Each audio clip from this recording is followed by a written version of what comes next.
industry. Early on, health insurance companies would go to doctors and say, we have this network of people insured for health, and we will send them to you for 10% of your fee. Well, this was pretty easy for doctors to sign on, wouldn't you think? And a lot of docs did, right up front. Then, as the network started filling up with providers for the insured people,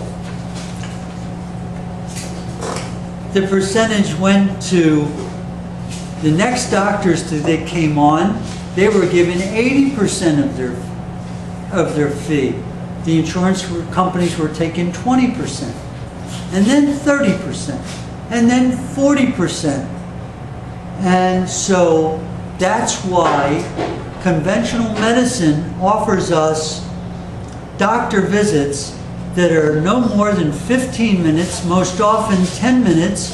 They have a prescription pad, they make an assessment, they write a prescription, and they're on to their next patient, serving anywhere from 50 to 100 patients a day.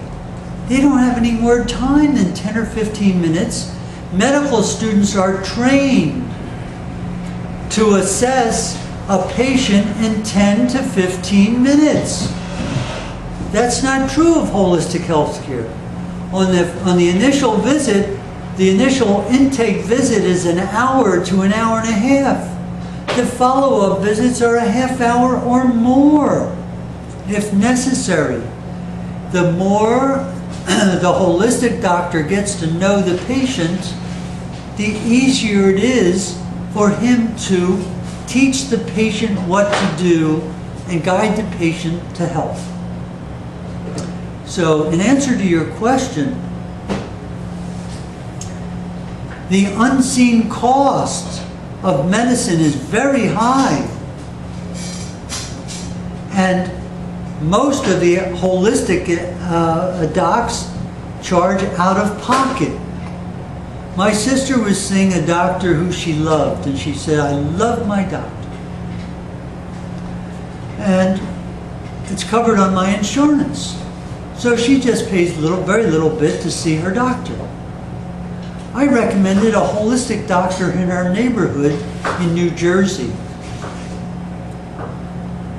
His initial visit was $350. It scared her. If you're used to paying $20 for a medical visit, and you're asked to pay out of pocket $350 for a holistic visit, why, that's pretty scary. You know what I said to her, Matthew and everyone? I said to her, pay him $360 because he's worth every penny. He will teach you ways of wellness that your allopathic doctor that you love so much will never do. Most likely never do, not knowing her. So you see, there's a trade-off. And those visits to holistic doctors are not $350 every visit. They are quite a bit less, but you have to see them less. They'll counsel you over the phone, possibly for a small fee. So why is it that why don't you think insurance companies include them in their network coverage?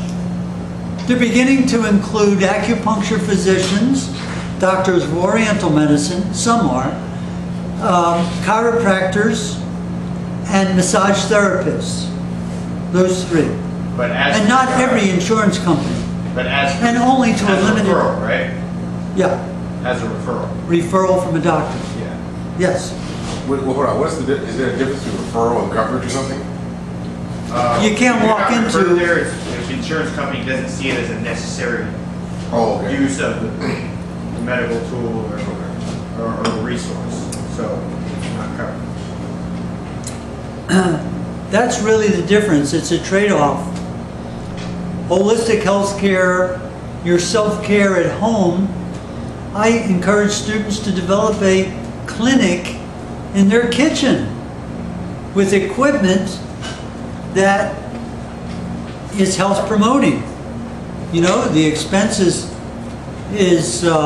there initially, but amortized over 5 or 10 years, and you're talking about equipment that may cost you 25 or 50 cents a month to operate, and you would derive many benefits from nutrients from food, and the benefits of micronutrition, nutrition that really goes to the cell and nourishes the cell. We have 100 trillion cells in our body, holistic health professionals tell us, and those cells, 300 billion cells die every day.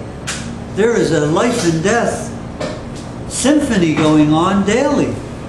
And so going to a holistic regimen, a lifestyle, you are replenishing those dying cells with good nutrition and making healthier, new cells healthier than they would have doing something else. So I hope that helps. Yeah. I hope that helps answer that question. Any others? Yes?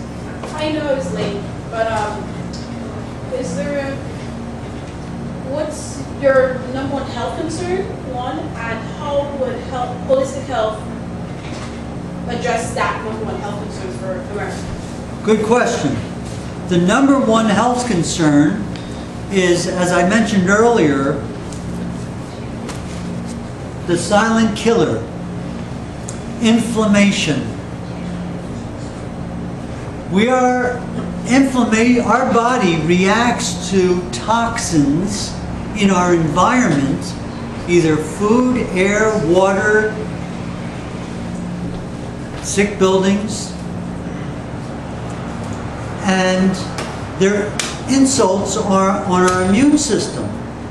This is the beginning of disease. Most doctors will tell you inflammation is the beginning of disease. And it's sometimes so subtle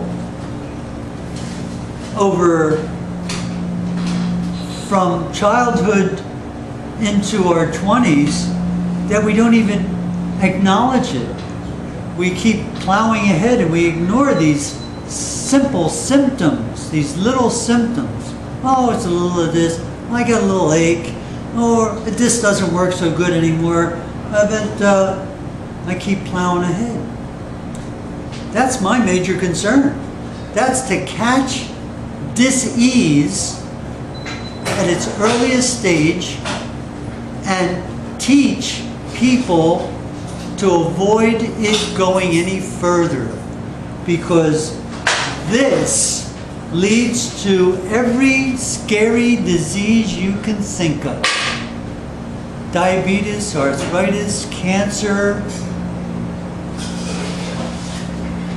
you name it, heart disease, cardiovascular disease, inflammation of the arteries.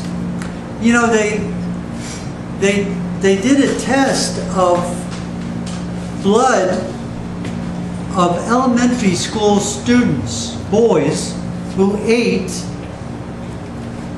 a Happy Meal. They took the blood before, and they took a sample of blood. University of Miami did this test. I called to get the follow-up on this, and they buried this so fast, you couldn't blink. They buried this so fast. That's another thing about that I take serious issue with allopathic medicine, is they do a lot of research, and some of it's very good research, but when it comes to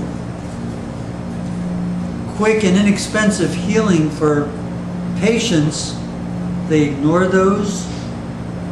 that research, or shovel it under the carpet or into a far-off laboratory in Siberia, and